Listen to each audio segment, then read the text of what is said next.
All right, so because one of today's holidays is Cranky Coworkers Day, I thought it was about time that I got a coworker of my own. The other day was Slap an Annoying Coworker Day. We won't do any of that here.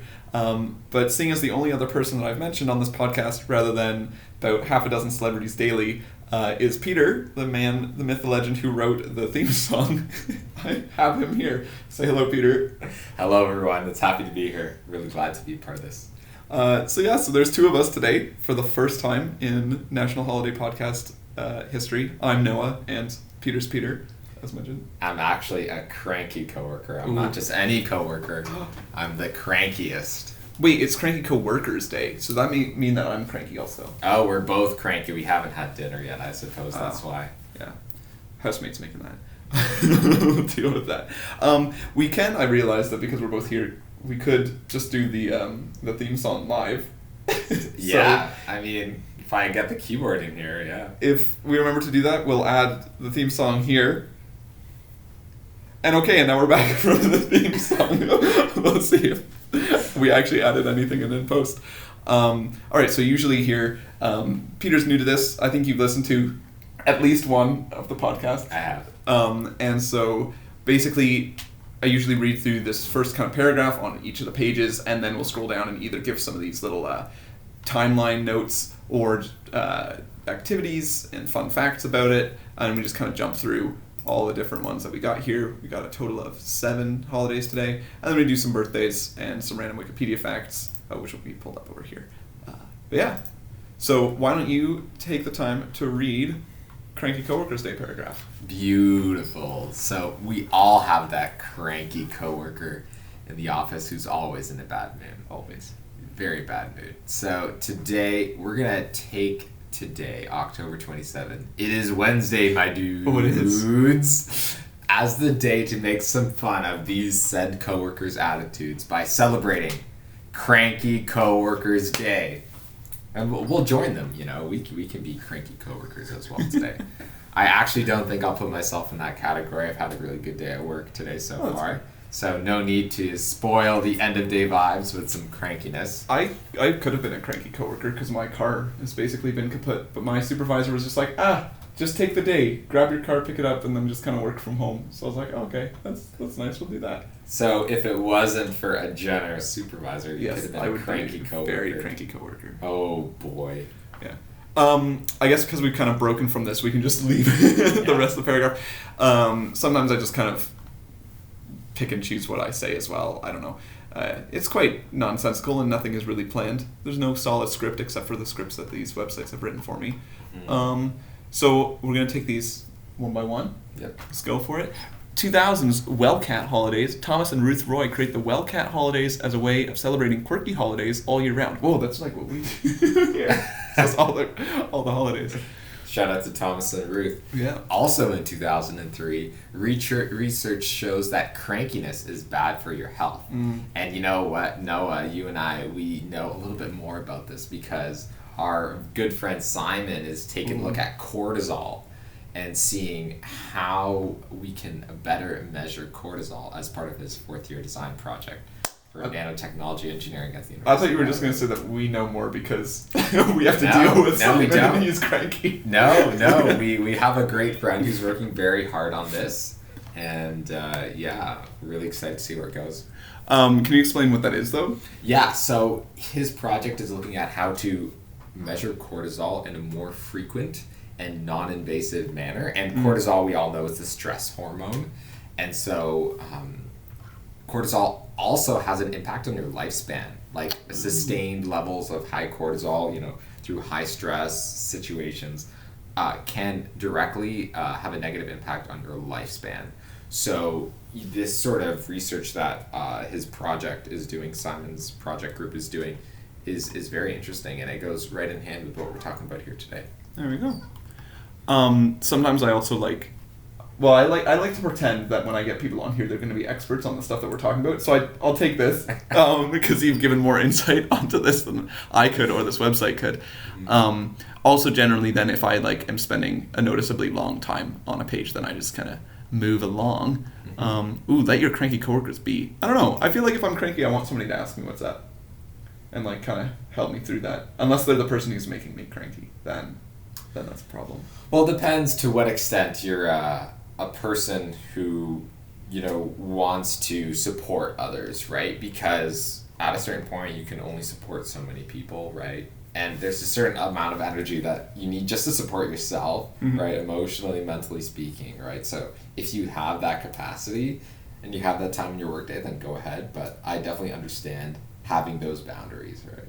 Fair enough. All right, we're going to jump on to National American Beer Day. So October has had many, days of, don't drink today, and then, it's, National Vodka Day, and then there's, another day of not drinking, and then it's National Beer Day, and now we have National American Beer Day. Wow. So I guess just another National Beer Day, except this one's for America. I don't know what the other one was for. Maybe it was Worldwide Beer Day. National American Beer Day is observed by beer drinkers across the nation every year on October 27th. Though Americans love a good pint of Guinness, a chilled Heineken, or a bubbling Corona, spicy.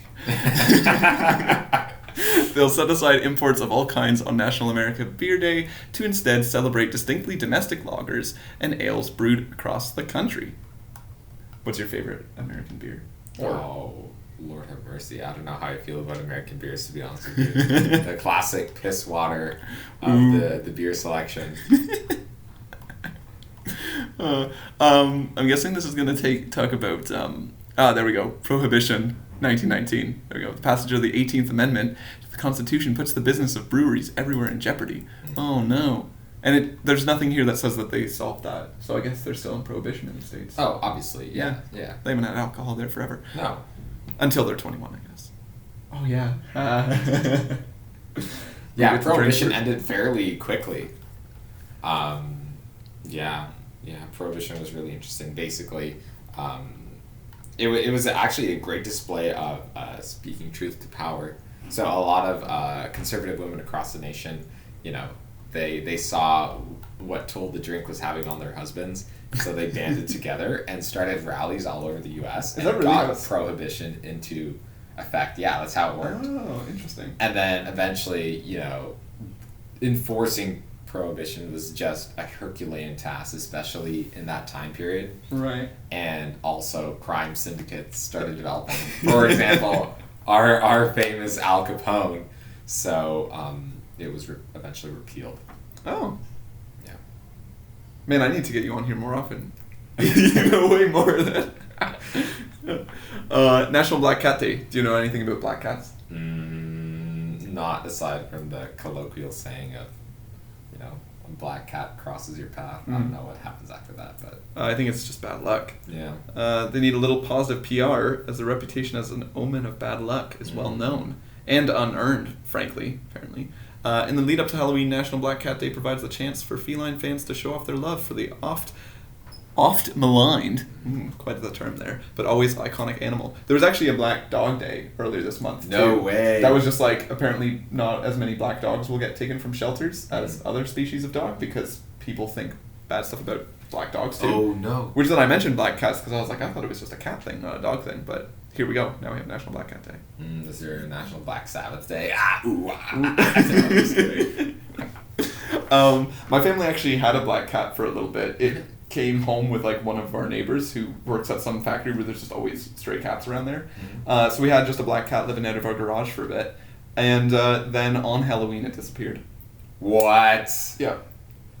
And that's okay. That's a bit much. We also named it Spooks because it was around Halloween time that it showed up. So we had it for basically the month of October.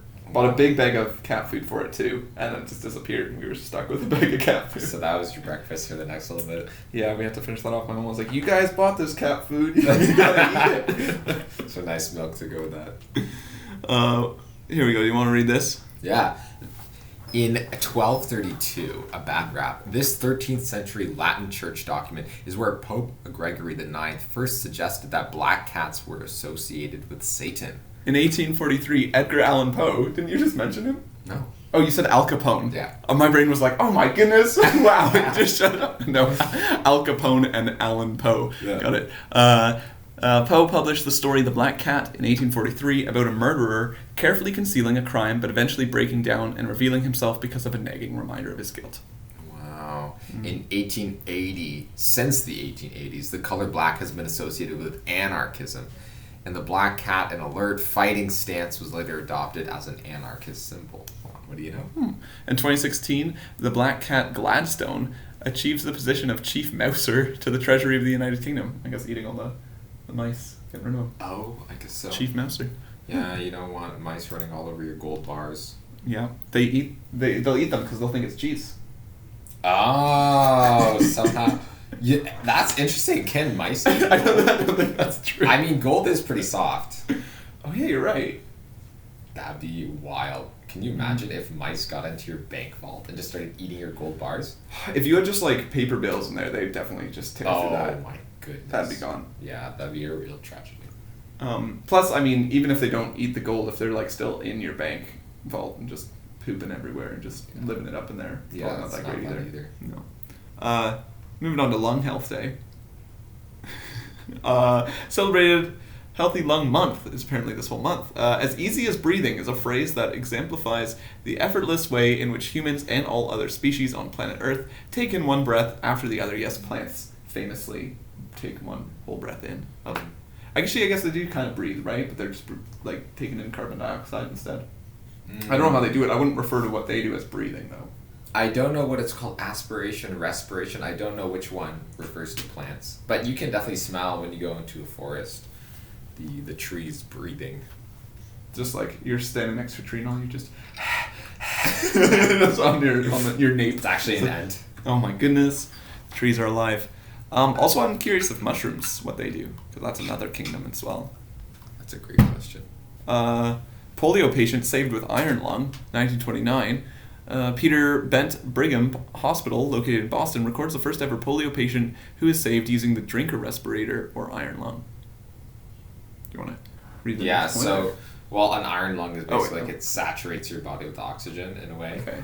And you like spend like a certain number of hours in the iron lung, and that's how you like are able to survive. It's like an oxygen-rich environment that you're placed in, like from your head down. Yeah. Interesting. It looks like you're placed in a barrel with your head sticking out of it. Oh. Yeah, it's a bit wild. Huh. Yeah. So in 1943, there was a doctor at Michael Reese Hospital in Chicago who developed a primitive inhalation therapy program for post-surgical patients and trained students on how to use it. And train students. Wow, trains. 1982, President Ronald Reagan proclaims Respiratory Therapy Week from November 7th to 1392, or 1982. 1392. Yeah, I don't know why that's here then, because that's not about this week. We'll be getting to that, I guess. I guess November we will 7th. be. I wonder what Reagan thought of tobacco companies. I wonder like how that went down in the 80s. Like when did the public perception turn against the tobacco companies? Because that's obviously a huge contributor to poor lung health, right? True. So, Yeah, and the first Lung Health Day was apparently in 2003, created by the AARC. No idea what that stands for. They just like to throw abbreviations on here. Yeah. What's your guess? AARC, something that has to do with lung health. Automatic Uh-huh. aspiration, Yep. respiratory control. I don't know. There we go. That's it. You heard it here first. We love lungs, we don't love mold, we don't love asbestos, we don't love asthma, get your inhalers. Yeah, don't breathe in asthma. Really bad. Don't get pneumonia, we don't love COVID, all that. This is why I was gonna had someone else on the podcast. It wasn't for cranky coworkers, it was for National Mentoring Day. Wow. Because I started a podcast, so I wanted to mentor someone else. Wow. So it wasn't because I thought you were cranky. I was like, why did I want to bring someone on cranky coworker? I generally don't consider myself a very cranky person, but here we are. So yes, I'm here to mentor you on how to make a National Holiday podcast episode. Wow. Yeah. Do you want to give this a read? Yeah, that's incredible. So, today is the perfect time to think of a mentor that shaped you into who you are today. And, that's different for everyone. It could be, a parent, it could be a family friend, it could be an authority figure in a community that you're involved in, or, just sometimes you met at a cafe and you developed a friendly relationship and they were able to give you some information that helped you in your life, right? Do you have any mentors off the top of your head? Oh, yeah. Oh, my goodness. So many mentors. And most of them are from my church community. Fair enough. And, just really stand-up people who you're just like, when I grow up, I want to be like him, So, Nice. Yeah, absolutely.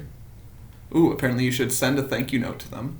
That is a great idea. You can become a mentor yourself. That is sort of adopt responsibility, take on, the brunt of life, Or create a mentoring event. This is my mentoring event. Oh, wow. This is it. Yeah. Finally, I've actually succeeded in doing one of the things on one of these days.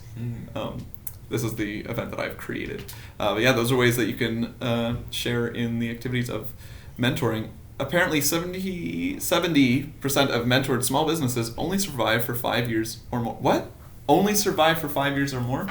Oh, I see what it's saying. The way that I read that, I was like, this small thing only survives for this long, but it says only survives for this or more, so that's kind of a weird grammatical thing there. It should say only 70% of mentored small businesses survive for 5 years or more. Anyway, 97% of mentees say mentors are valuable. Would you say that I'm valuable in teaching you how to run this podcast? Oh, absolutely. Yeah, it's yours from now on. You got 11 more months. Oh, thanks. Do you want to read the next point here? Yeah, effective mentoring creates effective results. So 67% of businesses see an increase in productivity thanks to mentoring. There you go. Yeah, so, and additionally to that, more businesses, they could use a little help from friends. Only 25% of small and medium-sized businesses currently make use of business mentors. And finally, we've got 89% of mentees themselves become mentors to someone else and contribute significantly to a culture of learning. It also says here, a student becomes a teacher, which you've given me advice on this podcast before as well. So I take that as you being the teacher in that, and me being the student. There you go. And now the roles are reversed. Boom. We How did the it. turntables. Next, we got National Navy Day. Wow.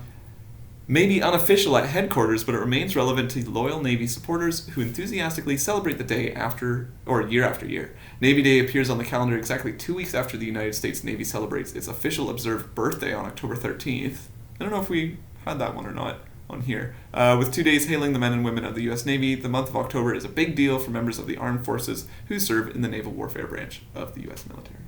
Wow, that's incredible. And, say what you will about the U.S., but their Navy is, at least from World War II onwards, is unparalleled in terms of strength and reach and power. And, whether it's with the nuclear-powered aircraft carriers that carry, like upwards of 70, 90 jets, each, or it's the nuclear-armed intercontinental ballistic missile submarines, or, those are the two main extensions of power of the Navy. There is a belief that if the world is flat, that one of the corners is being guarded by the U.S. Navy, that they don't let you pass so that you can't see the edge of the world. So they're pretty powerful. One of their submarines actually ran into the ground recently because in the South China Sea, right, where it's just like a hotly contested, territory, right? Okay. Because you don't want to actively ping your sonar, right? Because then people can listen to your sonar, right? And the only other way to see if something, a ridge, a mountain under the sea is in front of you is just by listening. Right. Right? But you it's hard to listen for a mountain in front of you, and you might just run into it. And that actually happened to in the U.S. Navy submarine recently. Oh. Like an underwater mountain. Yes. No, they're flying. No. So. Jeez.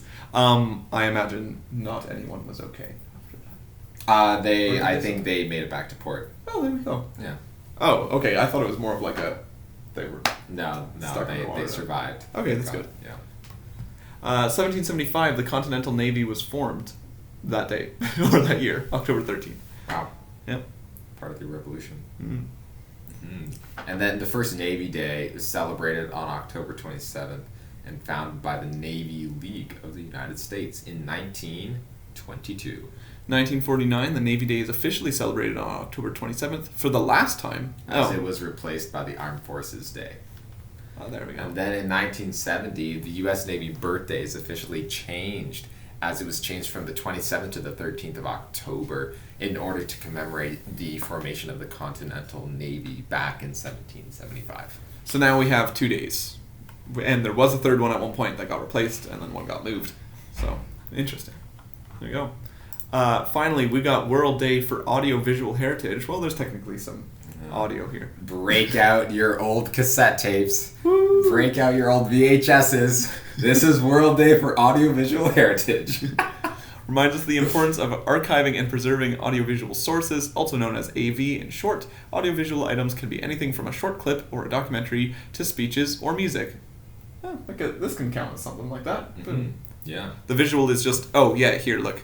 So the thumbnail, this is, I guess, this shadow man in a suit with a question mark on his face. Wow. The episode's titled "The Podcast's New Host?" and it's because you're here. You know, I was listening to the late comedian Norm Macdonald recently, you know, an absolute legend. And because of audio-visual heritage, let's say, I was able to listen to some of his stand-up comedy. One of the jokes he had was he had one picture of his grandfather, and his grandfather is looking really ugly and scared in the picture because who's going to feed the hogs, right? But in, you know, a few years from now, people will have a million pictures of their great-grandfather, right? Right from they were an infant, you know, all the way through their adult life, you know, whether it's on iCloud or Google Photos or whatever have you. So that's how audiovisual heritage is changing.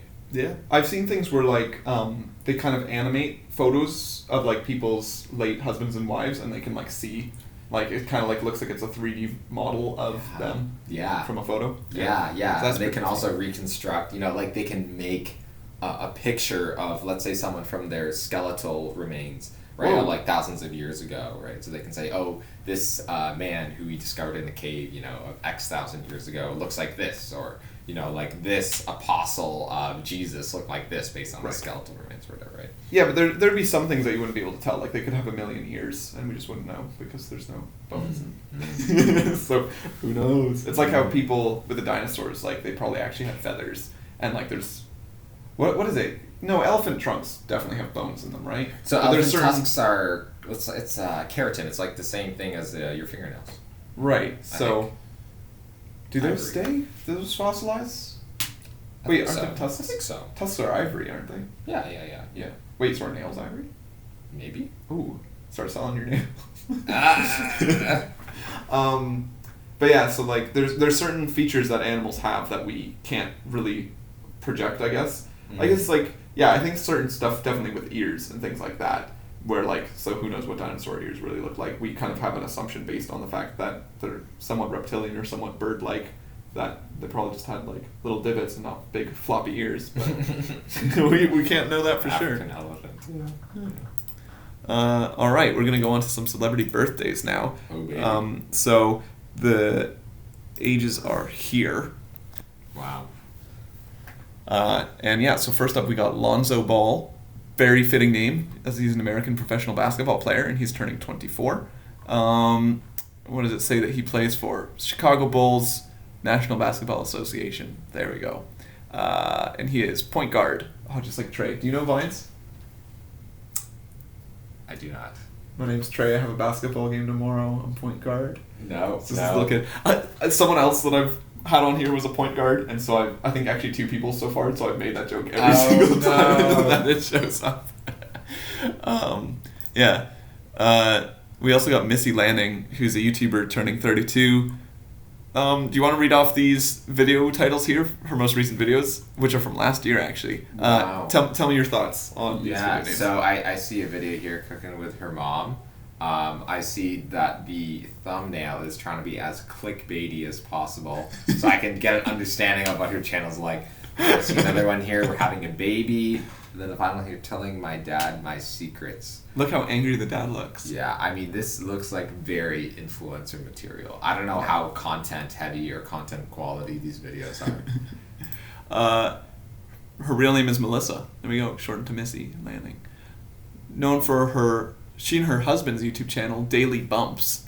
Oh, that goes with this video for being pregnant. Hey man, give me a fist bump. Daily bump. There Daily we go. Bumps. There we go.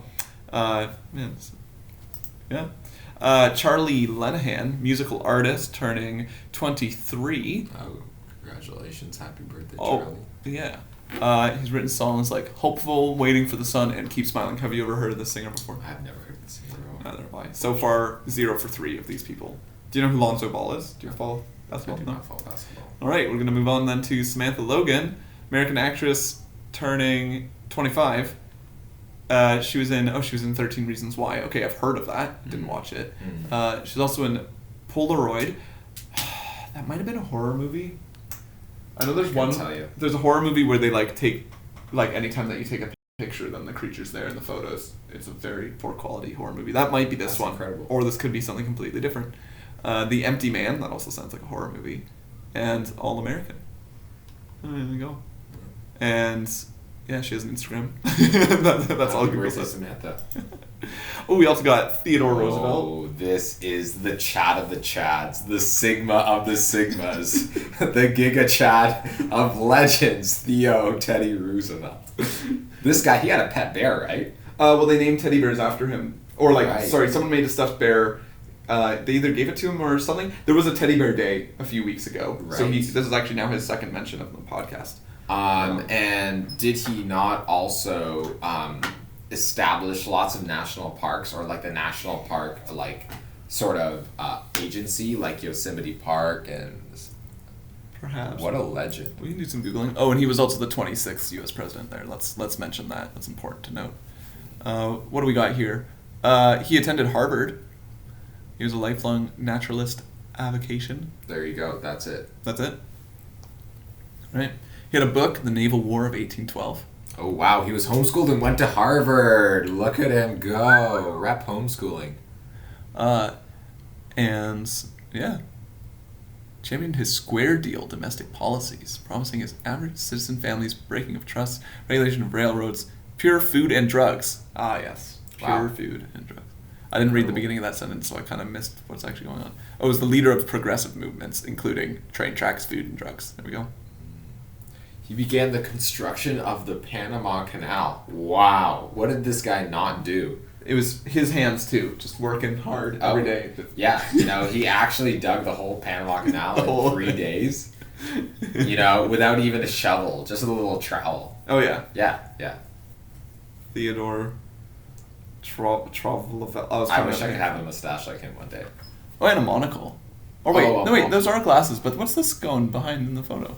I thought it was It's a just monocle. so you can take your glasses off and look Oh, it's like gentlemanly as heck. It's like the little thing for goggles at like the opera and stuff like that, where you just can hold them by the side. No, it's like, I think it's a chain where you can take Is them it off. a It's chain? like a pocket. Oh wait, oh yeah, they're going down. I just saw this top bit here, so it just looked like a stick sticking out of his It's like a glasses. pocket watch chain, but for glasses. A pocket watch for your eyes. Yeah. Honestly incredible. Happy birthday to Teddy Roosevelt. Yeah, he was around from 1858 to 1919. A little bit before our time. Quick math, that is 61 years old is when he passed away. Finally, we got Click for Taz, someone who also looks pretty clickbaity here. Oh, A lot yeah. of food. She's turning 28. What can you tell me about her thumbnails there and titles of videos? It's pretty incredible actually. Definitely going for the clickbaity versions here, but I do like the €1 meals. I think or is that pound? That's a very interesting sort of topic, and then it seems to be all about food. Well, shout out to Taz and happy birthday. I think that's a better channel than the other one. Getting to learn about food, always a good time. So now we run to random Wikipedia stuff. Ooh, supper's ready. And also I have an appointment in 3 or 2 minutes. So let's steamroll through these random Wikipedia facts. We love our main man, Constantine. He is said to have received his famous vision of the cross on this day in 312. Good year. Congrats. 1644, the Second Battle of Newbury in the English Civil War. Wow. And then in 1682, Philadelphia, the city of brotherly love, is founded in the Commonwealth of Pennsylvania. 2017, Catalonia declares independence from Spain. Oh, those Barca, come on. Come on. Okay, so some things went missing because the app that I'm using cut out the recording partway through. So I think I just missed the last couple minutes. Peter's still here. We gotta go. But yeah, normally my outro, basically what I say is, as always, stay safe, stay some other word that relates to something that we've done. Stay cranky. There we go. And you'll be hearing back from me tomorrow. Fantastic. Well, thank you very much, Noah, for having me. Yeah, thank you for joining me on both being a cranky coworker and being someone to mentor. Yeah. Having healthy lungs. Healthy lungs. Keep your lungs healthy, everyone, and have a great day, and we'll be back soon. There you go. Cheers. Bye-bye.